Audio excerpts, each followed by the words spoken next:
दोस्तों, आज की कहानी है सासू माँ मुझे भारी मंगलसूत्र नहीं पति का प्यार चाहिए। दोस्तों, कहानी शुरू करने से पहले अगर आपने हमारे चैनल को सब्सक्राइब नहीं किया है तो सब्सक्राइब कर लीजिए ताकि आपके पास पहुंचे हर नया वीडियो। अरे वाह सीमा, देख तो कितना सोना सजाया है तेरे ससुराल वालों ने। अभी तो केवल सगाई हुई है, शादी के बाद तुझे सोने की गुड़िया ही बना देंगे। ससुराल से आए हुए सीमा के जेवरों को देखकर भाभी नेहा ने उसे छेड़ा। अरे वो तो है ही, हमारी सीमा है भी तो इतनी सुंदर है। तभी तो एक बार देखा था किसी शादी में जीजा जी ने और लट्टू हो गए। फटाफट रिश्ते की बात चलाई और आज देखो सगाई भी हो गई। छोटी भाभी ने कहा। उनकी बातें सुनकर सीमा मंद मंद मुस्कुरा रही थी। कहीं ना कहीं उसे भी बहुत खुशी हो रही थी, लेकिन मन में एक उलझन थी। ये रिश्ता इतनी जल्दी में तय हो गया था कि उसे अपने होने वाले पति आदित्य के बारे में कुछ ज्यादा जानने ये समझने को मिला ही नहीं था, ना ही उसे ज्यादा समय मिल पाया फोन पर बात करने का, क्योंकि रिश्ता पक्का होते ही 15 दिन में सगाई हो गई और 2 महीने बाद शादी है। और वह अच्छी तरीके से जानती हैं कि ये 2 महीने भी तैयारियों में यूं निकल जाएंगे कि पता ही नहीं चलेगा। इतने में है सीमा की सास का फोन आया और कहने लगी कि हमने मंगलसूत्र के कुछ फोटो भेजे हैं, जरा देख कर बताओ कौन सा अच्छा है। सीमा ने भी अपनी पसंद का सुंदर सा मंगलसूत्र पसंद करके उन्हें बता दिया, लेकिन ये मंगलसूत्र होने वाली सास को बहुत हल्का लगा। इसीलिए उन्होंने अपनी पसंद का भारी मंगलसूत्र बनवा लिया, ये कहकर कि मेरा बेटा बड़ा अधिकारी है, बहुत अच्छी सैलरी है और उसकी पत्नी इतना हल्का मंगलसूत्र थोड़ी पहनेगी। मंगलसूत्र तो भारी ही होना चाहिए। फिर आई दूसरे गहनों की बारी, तब भी यही हुआ। सीमा हमेशा सादगी में रहने वाली थी, उससे ज्यादा चमक दमक या भारी ज्वेलरी पहनने की आदत नहीं थी। इसीलिए उसने हल्की फुल्की ज्वेलरी ही पसंद की। लेकिन शादी के समय जो गहने ससुराल से आए वो बहुत भारी थे। तब भी सास ने यही कहा कि मेरा बेटा बहुत बड़ा अधिकारी है, बहुत अच्छी सैलरी है, तो फिर खर्च तो करेगा ना। और बस बात आई गई हो गई। सीमा शादी करके अपने ससुराल आ गई।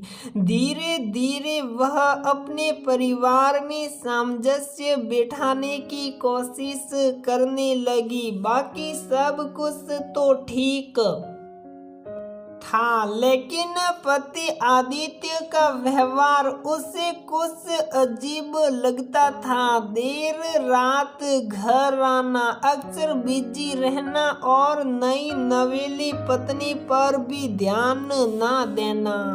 यहाँ तक कि उनके बीच में पति पत्नी जैसा कोई रिश्ता स्थापित ही नहीं हो पाया था। शुरुआत में सीमा को लगा कि शायद काम का प्रेशर होगा, लेकिन कब तक, महीना 2 महीना 6 महीने, लेकिन कुछ भी ठीक नहीं हुआ, बल्कि धीरे धीरे स्थिति बिगड़ने लगी। अब जब भी सीमा आदित्य से बात करना चाहती तो आदित्य ये कहकर बात वहीं खत्म कर देता कि मैं फिलहाल बिजी हूँ, बाद में बात करूँगा।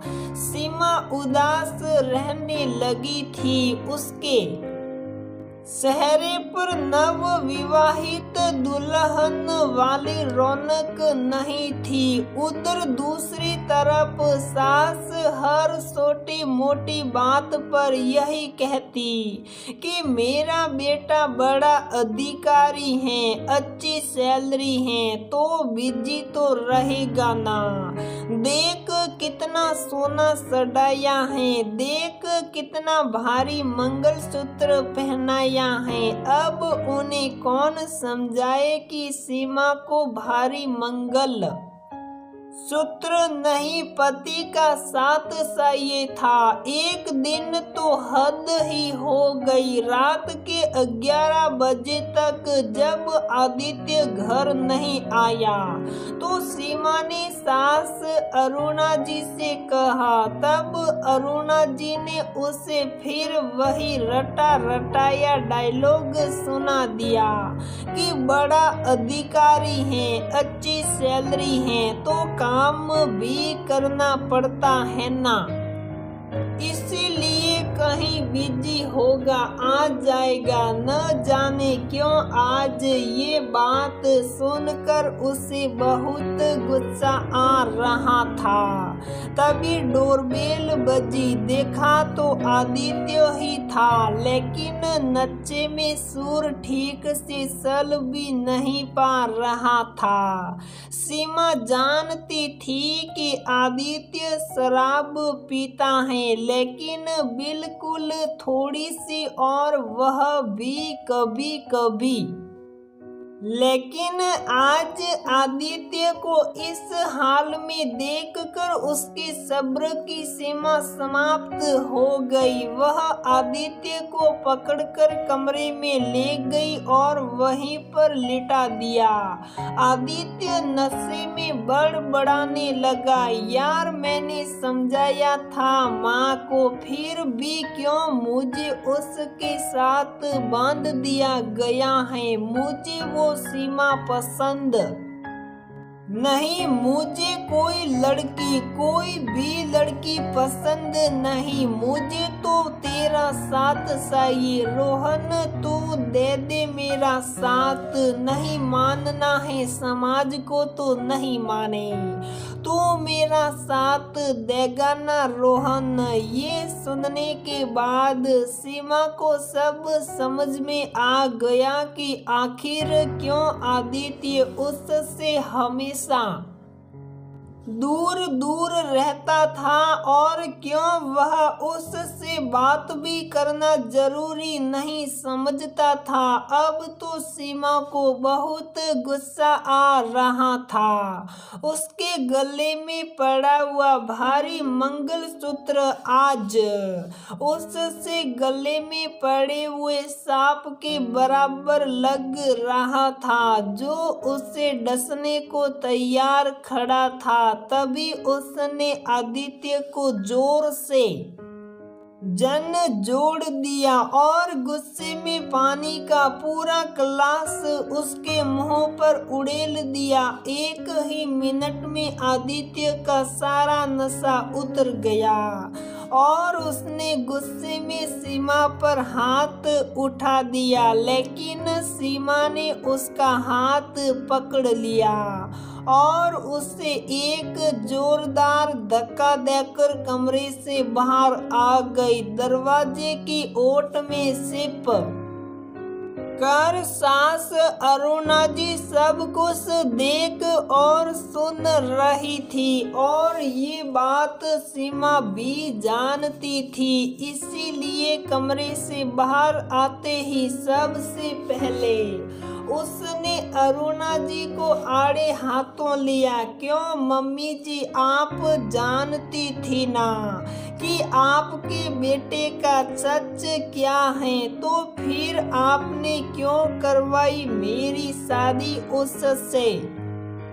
बेटा, मुझे लगा शादी के बाद सब ठीक हो जाएगा, और देख तुझे कोई कमी है क्या?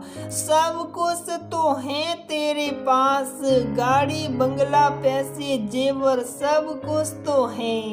तो आराम से रह, खुश रह माँ जी, सब कुछ है मेरे पास, लेकिन जो सबसे ज्यादा जरूरी है ना, वह नहीं है मेरे पास, वह है मेरे पति का प्यार, उसका साथ, क्योंकि वह तो किसी और से प्यार करता है, किसी और के प्यार में बंधा हुआ है, उसकी जरूरतें अलग हैं। और ये सब कुछ जानते हुए भी आपने मेरी शादी अपने बेटे से करवाकर बहुत बड़ी गलती की है। आपने एक बार भी नहीं सोचा कि आपकी वजह से 3 जिंदगियां बर्बाद हुई हैं, जिसकी भरपाई कोई नहीं कर सकता। और हाँ, आपका बेटा बहुत बड़ा अधिकारी है, बहुत अच्छी सैलरी है, इसलिए आपको लगा कि मैं आपके द्वारा दिए गए धोखे को बर्दाश्त कर लूंगी। लीजिए नहीं, आपके अधिकारी बेटे के हाथों से पहनाया गया भारी मंगलसूत्र आपको मुबारक हो। इतना कहकर सीमा ने अपने गले से बाहर भारी मंगलसूत्र उतार कर अरुणा जी के हाथों में रख दिया, जो उसके गले को जंजीरों की तरह जकड़ा हुआ था। तो दोस्तों, हमारी ये कहानी यहीं पर समाप्त होती है। अगर आपको हमारी ये कहानी पसंद आती है तो प्लीज वीडियो को लाइक करें, शेयर करें और हमारे चैनल को सब्सक्राइब जरूर करें।